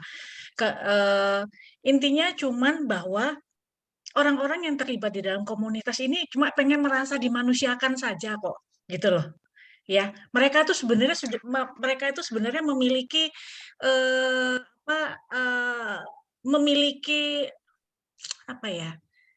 Saya melihat ya, terutama teman-teman yang ada di komunitas ini merupakan individu-individu yang merdeka gitu, merdeka sebenarnya, karena mereka berani menyuarakan apa saja, dan itu harus diakui di komunitas mereka berani ngomong apa saja, baik yang di Bandung ketika ada diskusi-diskusi itu ngomong semuanya. Ya, tapi cuma ngomong, karena habis itu ya nggak tahu prosedurnya bagaimana. Ada yang tidak dijalankan, ada yang juga karena keterbatasan mereka kan juga nggak bisa apa ya, kadang-kadang kan ketika kita ngomong ya udah kita jalanin, tapi ketika kita jalankan, mereka ini dengan penuh keterbatasan jadi nggak bisa. Nah, kekuatan dari komunitas menurut saya adalah ketika kita bisa memanusiakan manusia itu. Jadi semangat itu yang semestinya tidak boleh hilang ini, karena di dua lokasi ini gitu, makin ke sini saya melihatnya kok justru malah kalau dalam teorinya Freire itu kita tuh harus terbebas dari penindasan ketika kita mau belajar, kita mau beraktivitas, kita mau berinteraksi. Nah, ini nggak terjadi karena tekanan-tekanan itu malah justru datang dari kalau mau dibilang dari pengelola sendiri juga bisa gitu. Akhirnya teman-teman sendiri yang tadinya mereka punya semangat untuk misalnya mengembangkan seni, semangat untuk menyuarakan suaranya untuk pelestarian itu akhirnya lama-lama turun dengan sendirinya. Jadi walaupun saya paham mungkin dari sisi pengelola mereka juga harus memikirkan bagaimana balik lagi operasionalnya seperti apa gitu ya. Tetapi yang paling penting itu karena ada beberapa temen tuh, saya mau cerita sedikit. Jadi tadi kan bahwa radio ini kan mereka akhirnya bekerja sama dengan Pemda. Kalau dengan Pemda kan mereka mendapatkan pembiayaan. Nah, ini pun juga menjadi masalah gitu. Ya, ada masalah yang muncul karena apa? Begitu talk show-nya narasumbernya dari Pemda, ketika mereka membawa sejumlah uang, maka itu akan di-keep oleh orang-orang tertentu. Gitu. Di-keep oleh orang tertentu dengan asumsi kalau mereka datang nanti kan uangnya akan dapat. Jadi masalah pembagian pun juga akhirnya menjadi masalah gitu loh. Nah, jadi saya melihatnya seperti itu. Jadi itu Mas Bayu, bagaimana memanusiakan manusia. Orang-orang ini menurut saya sangat orang-orang yang sangat down to earth, sangat rendah hati, sangat tahu sebenarnya masalahnya. Cuman mereka perlu didengar suaranya, perlu diapresiasi. Itu aja yang menurut saya agak berkurang ya atau kurang di dalam komunitas terutama di wilayah perkotaan. Oke, baik. Terima kasih Mbak Dian. Ada yang mau merespon? Mas Darmanto mungkin udah buka video atau yang lain boleh juga. Ada Mas Tohab. Silakan Mas Darmanto. Ini ada suara yang lain kayaknya, Mas Sinam. Mas Bayu. Mas Bayu itu ada itu kayaknya dari luar mobilnya itu Pak, apa yang jualan kayaknya suaranya. Loh, kok hilang Pak Darmanto fotonya?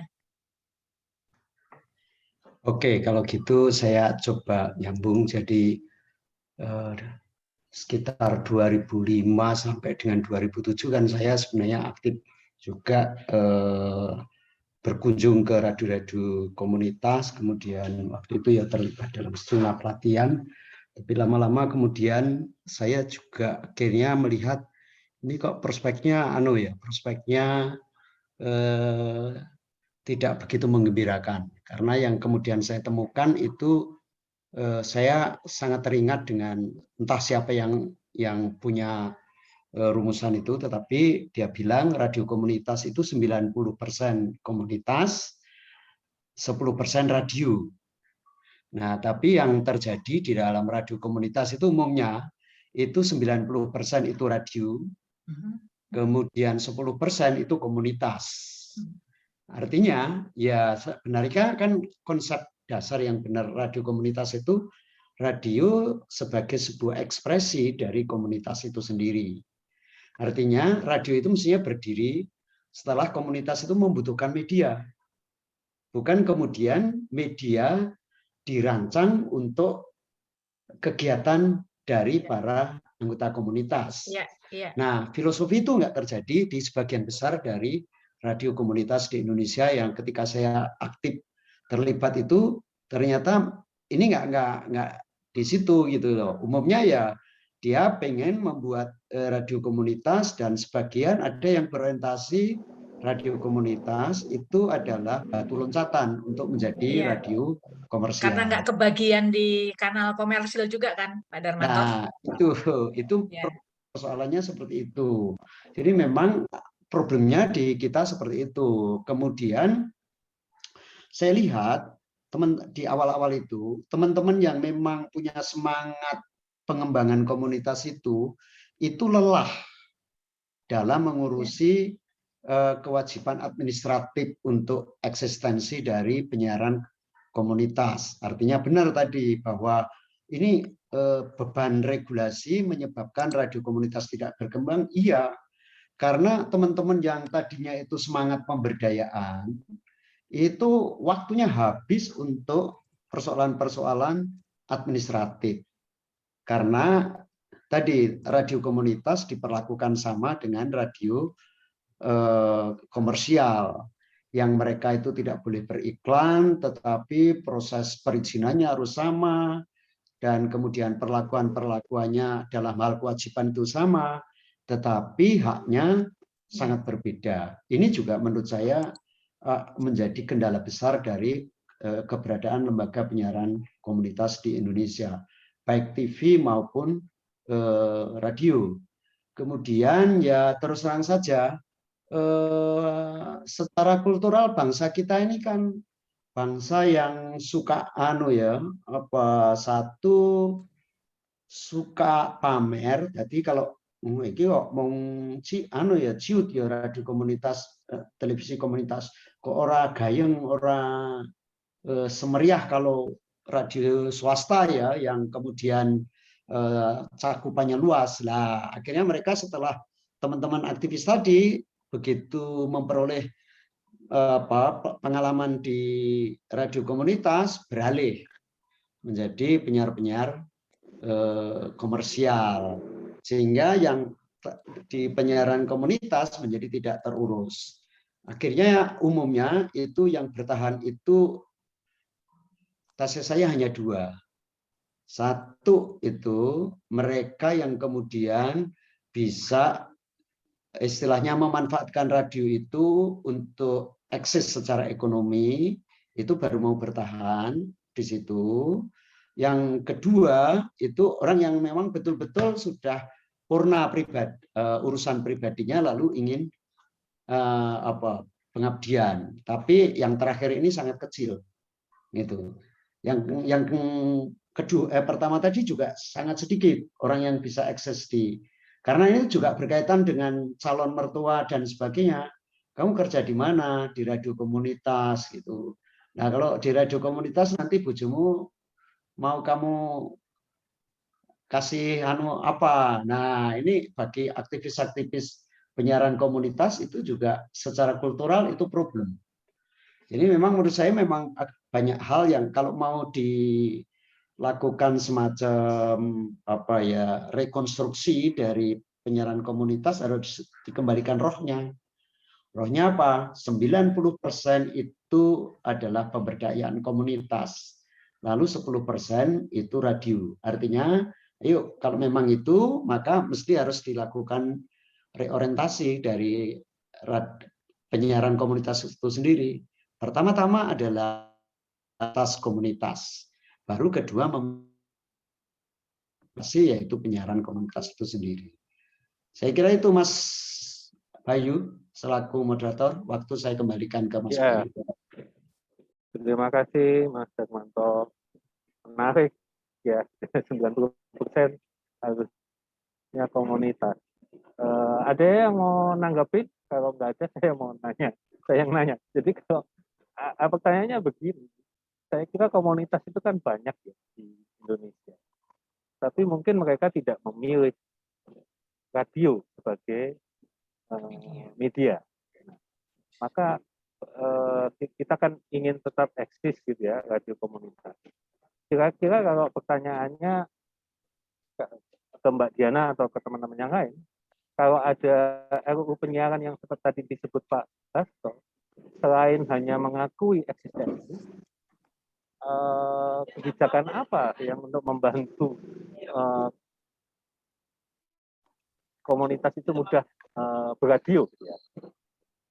Ini kan PR menurut saya. Mungkin saya nggak tahu Mbak Diana atau siapa yang Mas Bayu ini lagi di kereta api, Mas. Metaverse-nya ganti lagi, background-nya kereta api. Lagi di kereta api. Saya paling ya tadi bukan hanya eksistensi, aturan-aturannya aja tadi, yang aturan-aturan yang kita anggap merugikan itu, ya kan?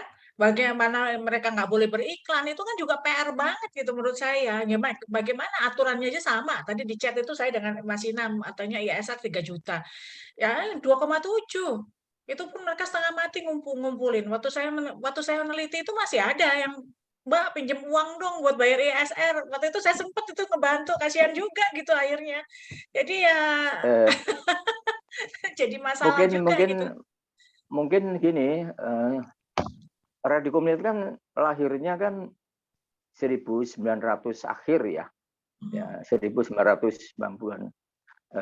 Sebelum undang-undang penyiaran ada pun ini sudah bermunculan yang kemudian istilahnya kan radio gelap ya, radio macam-macam lah. Tapi yang menarik adalah tatkala undang-undang penyiaran itu dibicarakan, menariknya adalah bahwa negara itu juga dalam keadaan worry, ragu-ragu, bingung, tatkala mau menyetujui adanya radio komunitas, lembaga penyiaran komunitas, ya kan? Jadi negara pada waktu Kominfo itu tidak sepenuh hati menerima radio komunitas, ya kan? Maka kemudian dulu ada konsep, ini menyambung Pak Sasto ya, dulu konsepnya bukan lembaga penyiaran komunitas, lembaga penyiaran swadaya masyarakat, LPSM. Jadi radio komunitas belum ada waktu kita bicarakan, ya kan? Jadi kata swadaya itu masyarakat itu di situ, tetapi dia menjadi bagian dari lembaga penyiaran publik gitu loh. Jadi lembaga penyiaran itu termasuk juga LPSM ini kan, itu satu. Jadi historicalnya semacam itu ya. Yang kedua adalah bahwa tatkala itu dibicarakan, worry yang berikutnya adalah karena pada tahun 2000-an itu radio-radio itu menyuarakan dua kutub yang kalau kita sekarang Indonesia terpecah sejak awal tahun 2000, Indonesia terpecah ya, dan di daerah-daerah juga pecah. Misalkan di Ambon. Jadi pada waktu dibicarakan itu kasus konflik horizontal masih tinggi-tingginya. Gitu. Jadi kalau cara pandang sekarang yang sudah aman-aman melihat regulasi penyiaran itu begitu, kontekstual pada waktu dibicarakan itu pada itu. Bahkan ini gimana kalau nanti di daerah itu satu orang mempunyai dua radio komunitas yang berbeda, yang satu radio hijau dan satu radio merah. Itu pertanyaan untuk di Ambon. Pemiliknya sama. Radio komunitas, yang satu milih hijau, yang satu milih merah, tapi pemilik yang sama. Dan itu kemudian juga menjadi pers daerah pada waktu itu juga ada dua begitu. Jadi dibicarakan itu dengan ketidakyakinan akan aman, sehingga dulu kan intinya itu kan ini menjadi aman nggak negara kita kalau adanya regulasi itu pertanyaan penting yang sehingga agak dipertanyakan ini mau komunitas yang kayak apa. Kalau misalkan ada dua radio komunitas itu berseberangan cara menyiarkannya, konflik horizontal di akar rumput itu diworikan, dipersoalkan dan dipertimbangkan matang-matang. Itu pertama. Yang berikutnya adalah bahwa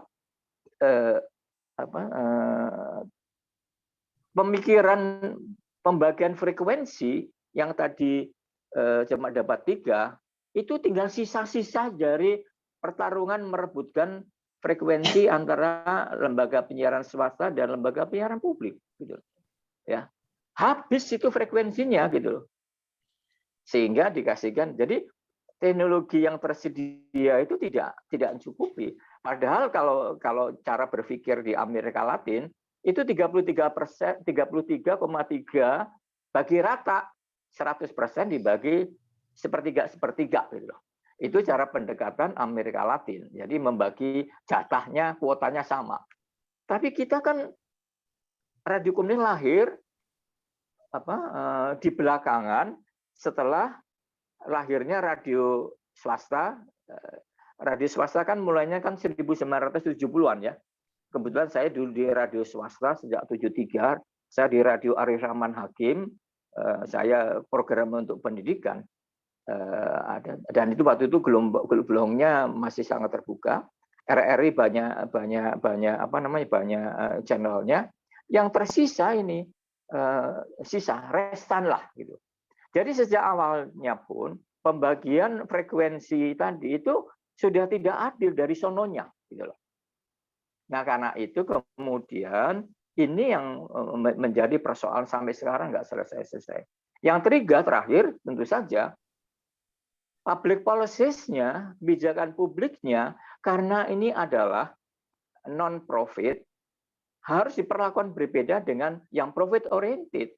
Lembaga penyiaran publik non-profit, lembaga penyiaran komunitas non-profit. Sehingga harus dibedakan. Nah pembedaan ini harus menjadi kebijakan publik. Saya berkali-kali setelah ini mengatakan, radio komunitas itu Rp0, ISR-nya Rp0. Dan itu harus ada dalam PP. Tapi kan kemudian tidak ada pemahaman bahwa lembaga penyiaran komunitas non-profit. Dia memang non-profit, tapi dia mengejar benefit. Jadi benefit versus profit. Nah, 3 hal ini sebetulnya yang harus menjadi pikiran kita bahwa refarming atau penataan kembali alokasi frekuensi tadi itu harus ada dan digitalisasi.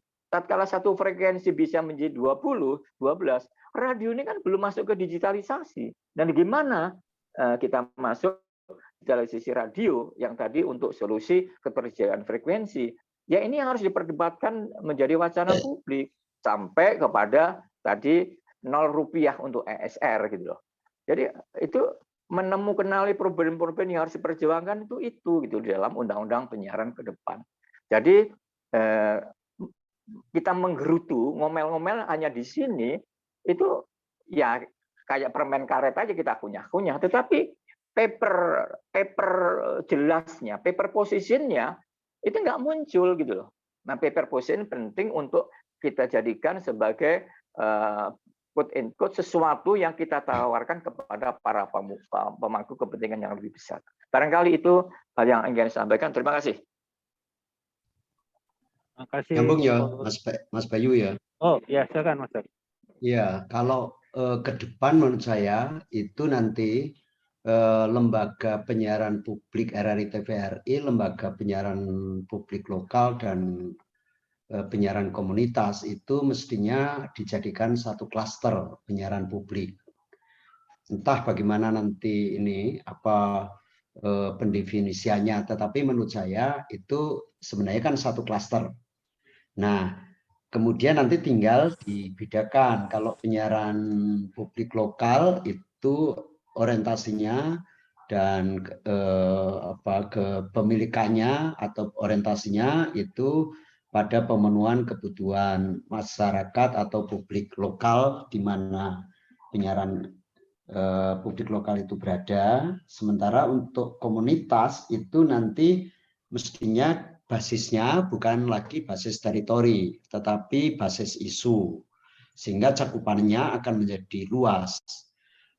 Saya teringat pada masa kecil saya sekitar tahun 60-an, akhir 60-an, 70-an, itu ada namanya radio pertanian di Jawa Timur. Sangat terkenal di kampung saya misalnya gitu. Waktu itu setiap hari itu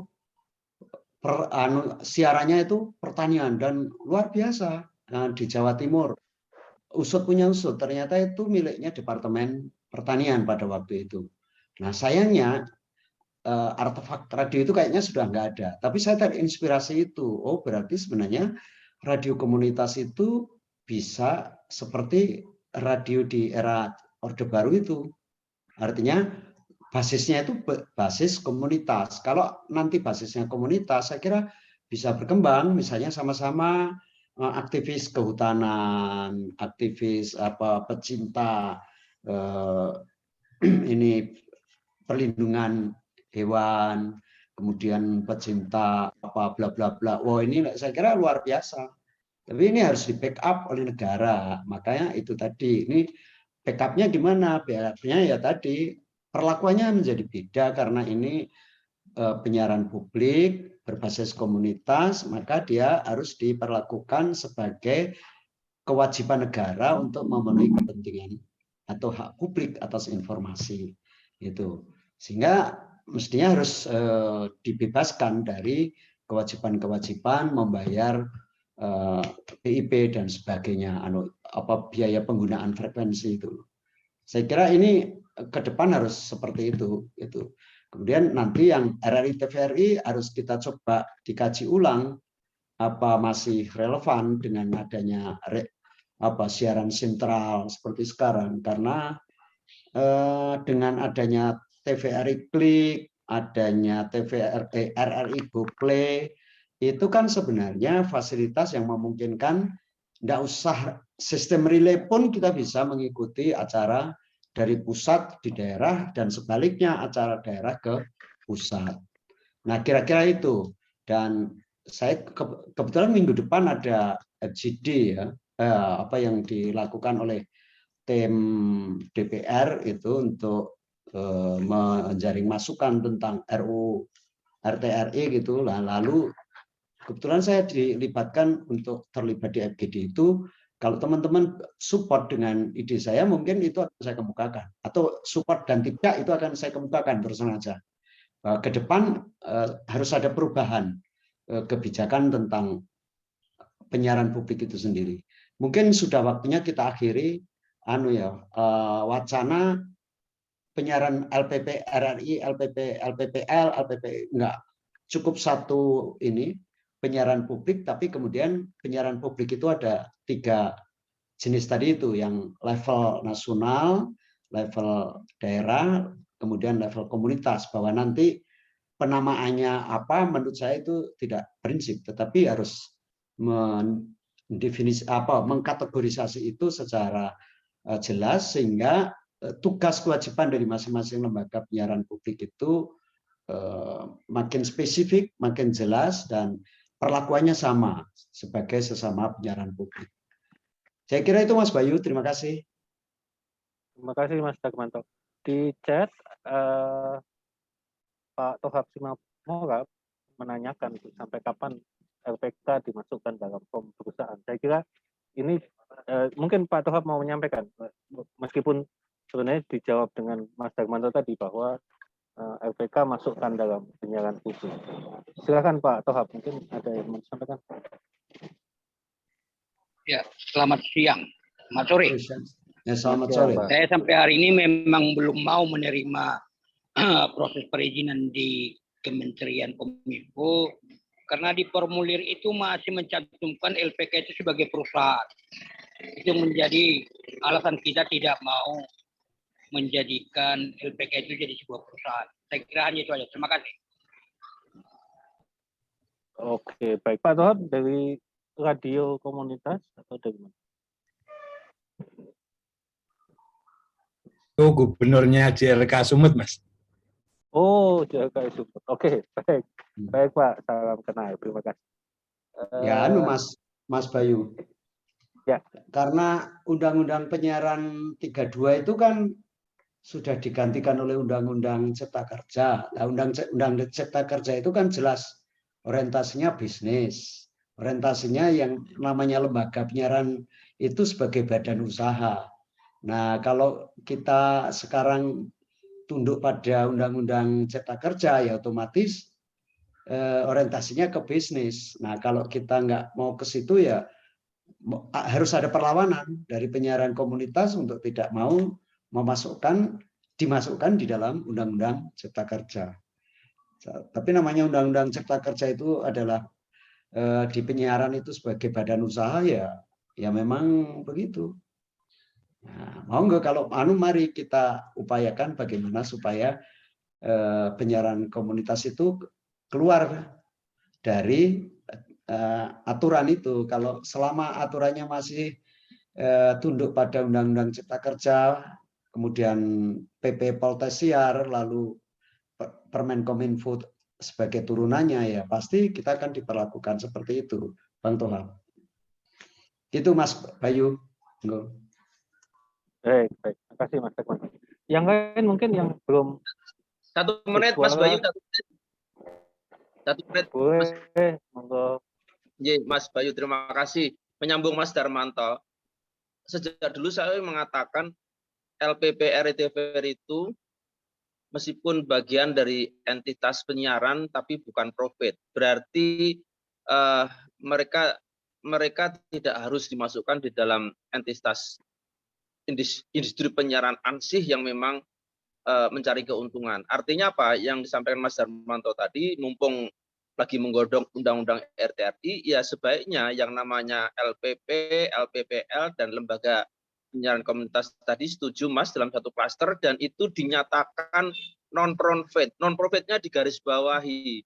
Itu semata-mata untuk kepentingan masyarakat, dan negara harus bertanggung jawab untuk memelihara klaster lembaga penyiaran publik tadi itu. Jadi bukan menjadi bagian dari entitas industri penyiaran, dikeluarkan dari entitas industri penyiaran. Harusnya seperti itu Mas Darmanto. Jadi tidak ikut PP nomor 46 tentang pos telsiar, PP nomor 46 tahun 2001 ya. Itu harusnya LPP, LPPL, dan lembaga penyiaran komunitas tidak ikut itu. Biarkan kita memiliki undang-undang sendiri, RTRI, dan nanti PP-nya dibikin sendiri yang tidak sama dengan PP pos telsiar gitu, Mas Darmanto. Saya sarankan karena biar nggak confuse, biar nggak bias. Ada beda tegas antara entitas industri penyiaran yang memang boleh nyari duit, ada entitas penyiaran yang memang non-profit semata-mata melayani bangsa dan negara dan publik. Saya kira itu Mas, terima kasih.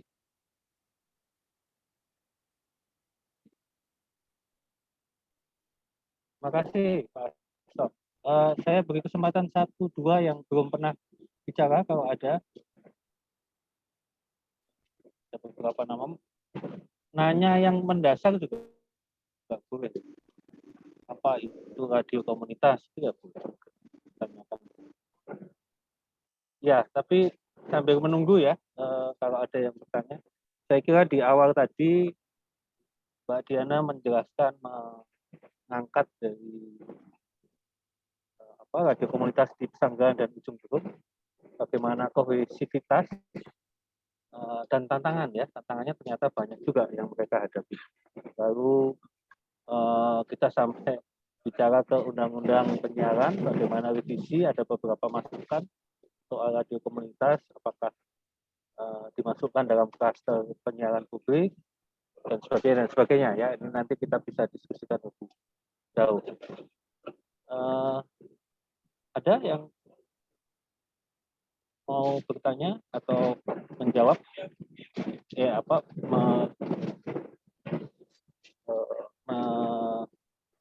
Melontarkan ide yang lain?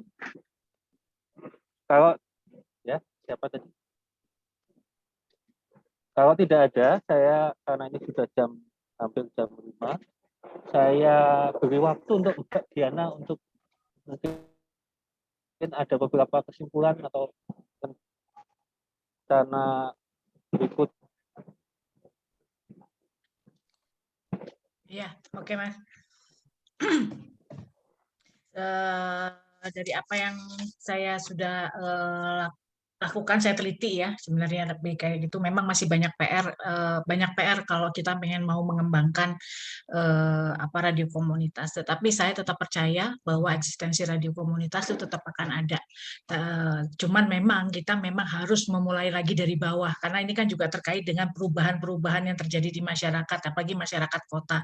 Kalau tadi Mas Bayu sempat bilang bahwa kalau Mbak Resti itu penelitiannya radio komunitas mati karena regulasi. Kalau saya kalau misalnya kondisi ini tidak bisa diperbaiki, saya malah lebih radio komunitas akan hilang karena adanya tekanan sistem dan struktur. Jadi tidak hanya dari regulasinya, tetapi dari internal maupun dari eksternal dari masyarakatnya sendiri kaitannya dengan pembangunan-pembangunan yang ada.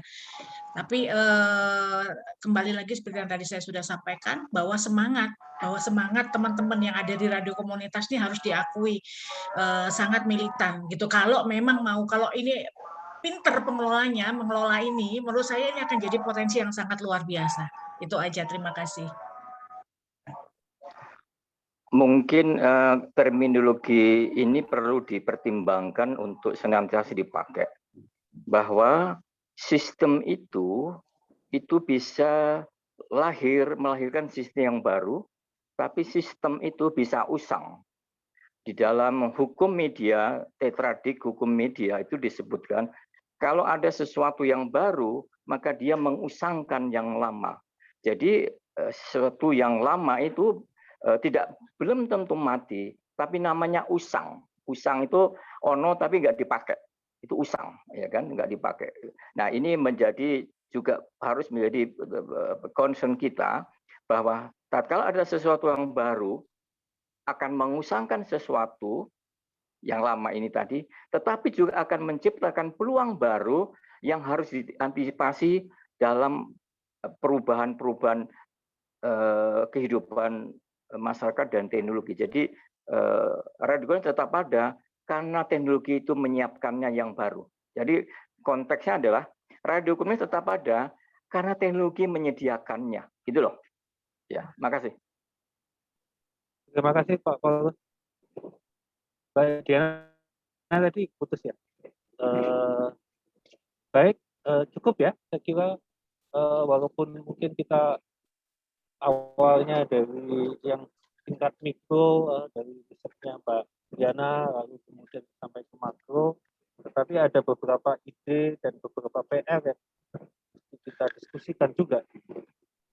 Lain waktu ya, penyiaran, radio komunitas posisinya di mana, tantangan teknologi dan regulasi dan sebagainya.